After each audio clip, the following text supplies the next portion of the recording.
अस्सलामुअलैकुम। Welcome back to नाज academy education. उम्मीद है आप लोग सब ठीक होंगे और सेफ़ होंगे। तो आज हम देखने वाले हैं 9th क्लास का जो हिंदी लोकवाणी है उसकी दूसरी इकाई का जो तीसरा है ग्राम देवता, जो कि पठनार्थ है पद्य, है ना। तो आज हम ग्राम देवता का एन एक्सप्लेनेशन देखेंगे, यानी हम इसको अच्छे से डिटेल से समझेंगे, इसकी हर मीनिंग को समझेंगे। इसके लेखक हैं यानी इसके कवि हैं डॉक्टर राम कुमार वर्मा। ठीक है, इसके जो लेखक है वो ये कवि होंगे, क्योंकि कविता है ना ये, इसीलिए ये कवि होंगे। जो पाठ लिखते हैं उनको हम लेखक कहते हैं। तो ये इनके कवि हैं डॉक्टर राम कुमार वर्मा। ठीक है, इनका परिचय देख लेते हैं, यानी कि हम इनसे जान पहचान कर लेते हैं कि ये कौन है।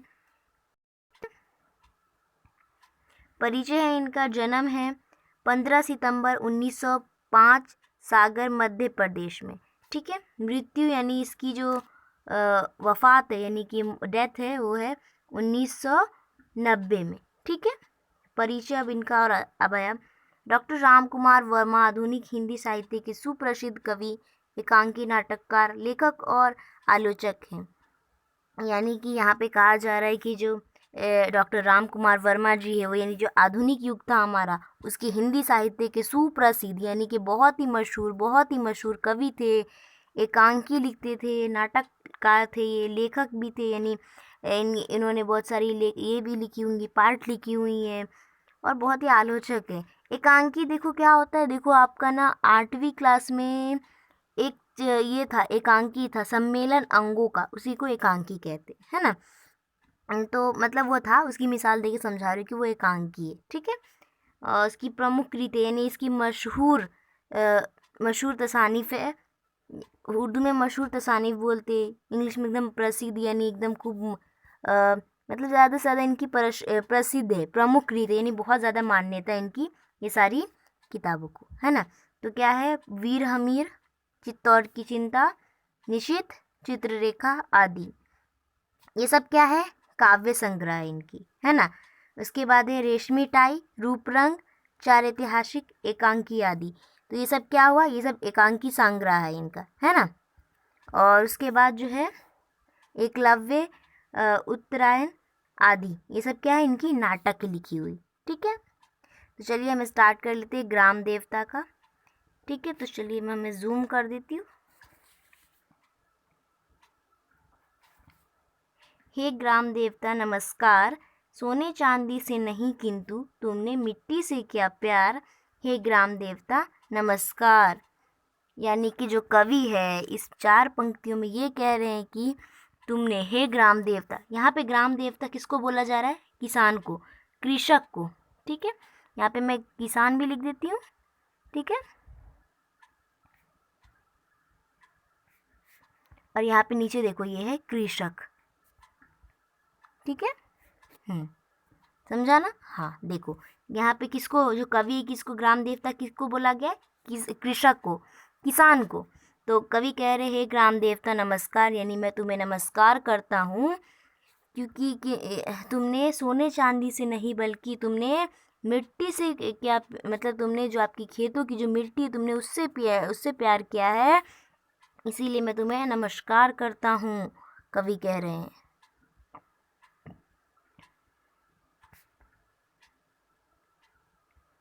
इसके बाद है 4 पंक्ति है, जन कोलाहल से दूर कहीं एकाकी सिमटा सा निवास, रवि शशि का उतना नहीं कि जितना प्राणों का होता प्रकाश। अब देखो इसका क्या मतलब है, मैं इसको पहले ये बता दूँ, एक सेकेंड ना। देखो देखो, रवि का मतलब होता है सूरज और शशि का मतलब होता है चांद। अगर आपको कहीं बाई चांस अगर अपोजिट वर्ड पूछे, यानी कि अगर आपको विरुद्धार्थी शब्द पूछे रवि का, तो आप लोग शशि लिख देना, है ना।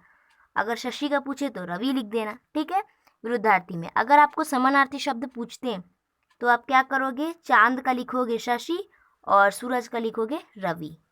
रवि का दिनकर भी आता है। तो आप लोग ना, एक और बात बोलूँ इसके लिए ना, आप डिस्क्रिप्शन बॉक्स मेरा चेक क्या करो, वहाँ ना आपको ग्रामर्स की वीडियो बहुत सारे रहते हैं जो कि आपके काम के लिए ही दिए जाते हैं। ठीक है, चलिए हम ये समझ लेते क्या है यहाँ पे। ये जो है कवि कह रहे हैं कि जन कोलाहल, यानी तुम लोगों के शोरगुल से दूर कहीं एकांत में तुम्हारा छोटा सा घर है, छोटा सा निवास है, तुम वहाँ जहाँ सूरज और चाँद जो है उसकी, यानी कि जो सूरज चाँद जो है उनके प्रकाश से भी अधिक तुम्हारे प्राणों की प्रकाश रहता है, ऐसा कवि कह रहे हैं। किनको? किसान को। ठीक है। हम्म श्रम वैभव के बल पर करते हो जड़ में चेतन का विकास, दानों दानों से फूट रहे सौ सौ दाने के हरे हास। यानी कि यहाँ पर कहा जा रहा है, कवि कह रहे हैं कि तुम्हारी जो आवश्यकताएं हैं बहुत कम है, लोगों को ऐसा लगता है उनको, लेकिन अगर देखा जाए तो तुम सबसे ज़्यादा काम करते हो, तुम दिन रात परिश्रम करते हो और जड़ धरती में चेतना का विकास करते हो। तुम्हारे एक मतलब तुम बीज जो बोते हो खेतों में, उस एक बीज से हजारों निकलते हैं, यानी हजारों दाने निकलते। एक बीज से एक पेड़, एक छोटा सा पौधा निकलता है, उसमें बहुत सारी क्या होती है कि उसके ज़रिए बहुत सारे उसमें दाने रहते हैं, यानी एक दाने के हजारों दाने रहते हैं, सौ सौ दाने रहते हैं एक एक इसमें। यानी कि तुम धन्य हो, तुम जो उस धरती में उगाते हो वो धरती धन्य है, वो सजीव बना देते तुम उस धरती को। तुम्हारे द्वारा जो बोए गए एक एक दानों से सैकड़ों दानों की उत्पत्ति होती है, मानो पूरे खेत में ही हरे दानों के रूप में हाथ से बिखारा हो, ऐसा कवि कहते हैं। ठीक है। उसके बाद है, यह है न पसीने की धारा, यह गंगा की धवलधार, हे ग्राम देवता नमस्कार। यहाँ पर कवि जो है कह रहे हैं कि खेतों में जो परिश्रम करते हुए तुम्हारे शरीर से जो पसीने की धारा बहती है, यह उतना ही पवित्र है, यानी जो उतना ही अच्छा है, इतना ही पवित्र है जितनी कि गंगा नदी की जो धारा होती है उतना ही पवित्र है ये तुम्हारा पसीना भी। और भारतीय समाज में देखो गंगा की बहुत ज़्यादा अहमियत है। उसी तरह बोल रहे हैं यहाँ पे कवि कि जिस तरह गंगा की बहुत ज़्यादा महत्व है हमारे भारतीय समाज में, उतना ही महत्वपूर्ण हो तुम भी हमारे लिए।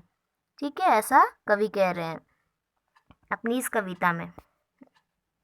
आगे है, जो है गतिशील सभी ऋतुओं में, गर्मी वर्षा हो या की ठंड, जग को देते हो पुरस्कार, देकर अपने को कठिन दंड।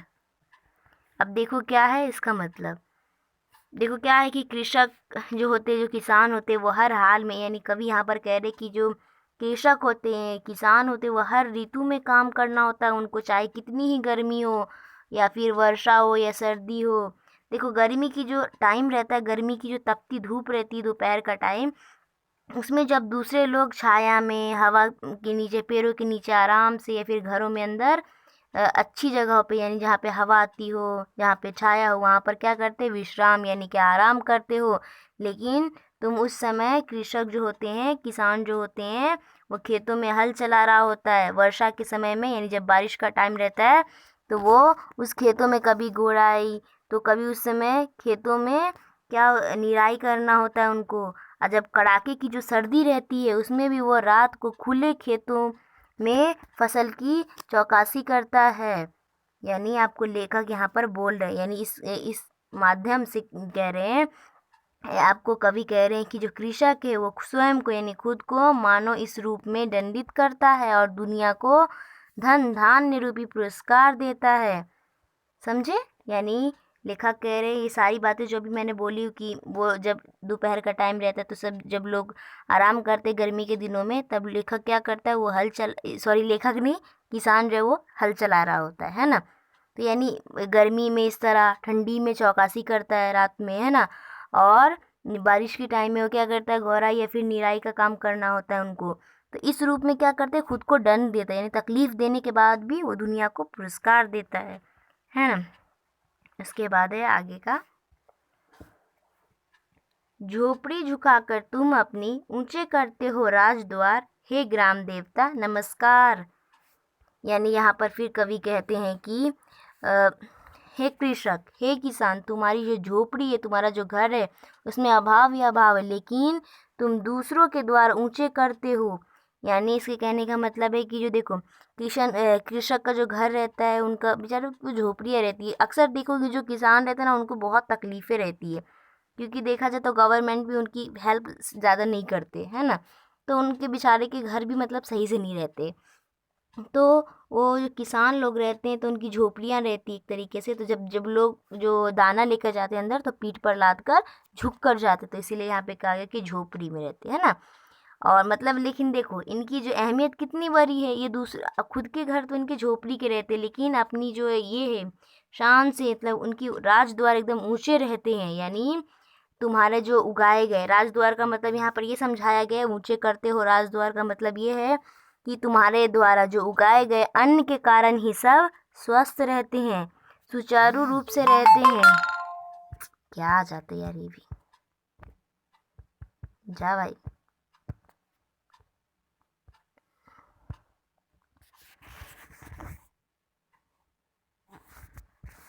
चला गया है ना।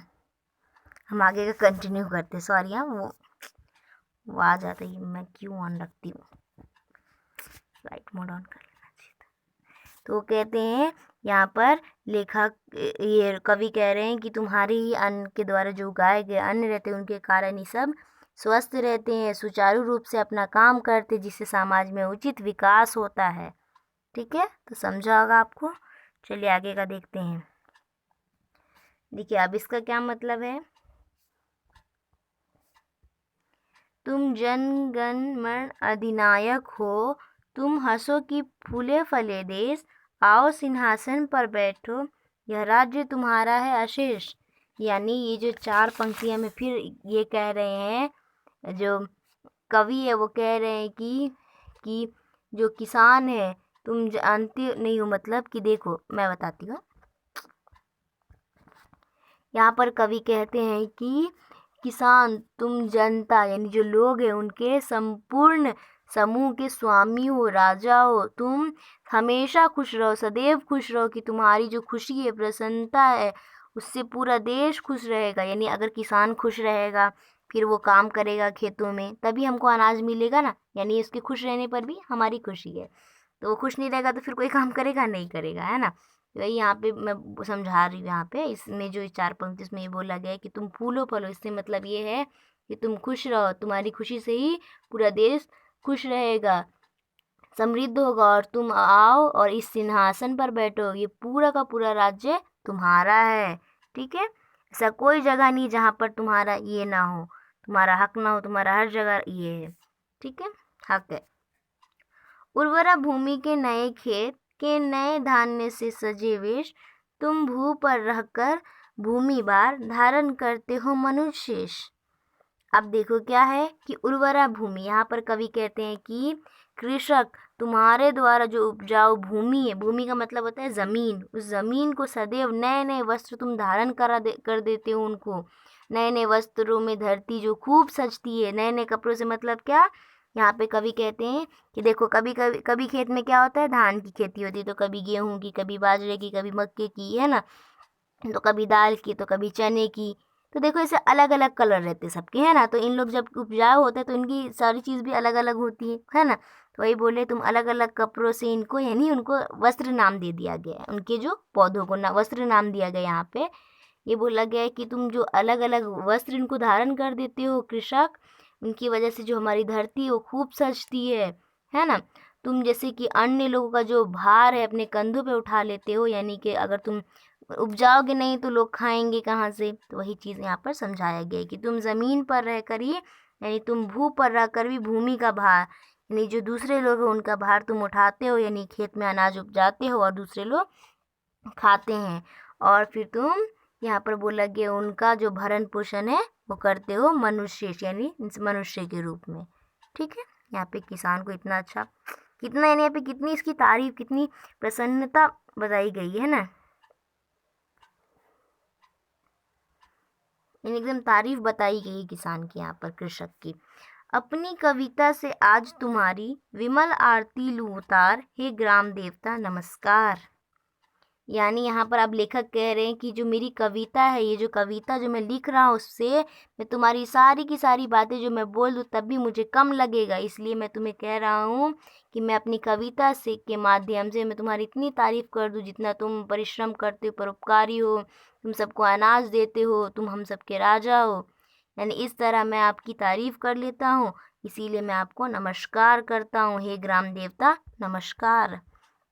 तो यहाँ पर तो हमारा सब कुछ ख़त्म हो गया है, और मतलब ख़त्म हो गए, यानी यहाँ पे हम पूरा फुल एक्सप्लेनेशन देख चुके हैं, है ना।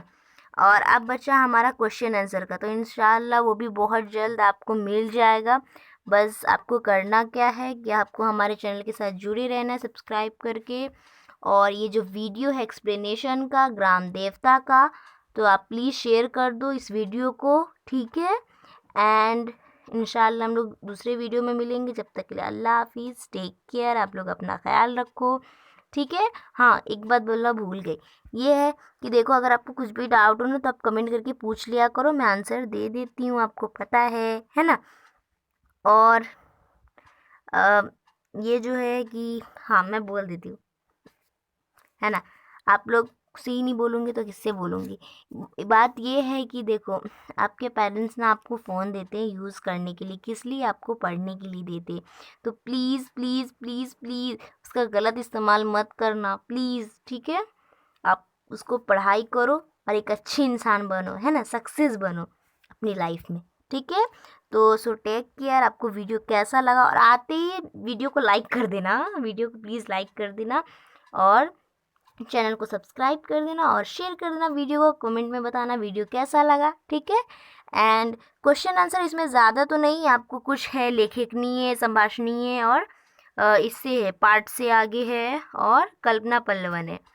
तो इंशाल्लाह बहुत जल्द आपको आ जाएगा, ये सारे क्वेश्चन के आंसर हम लेकर आएंगे अगली वीडियो में हमारे, है ना।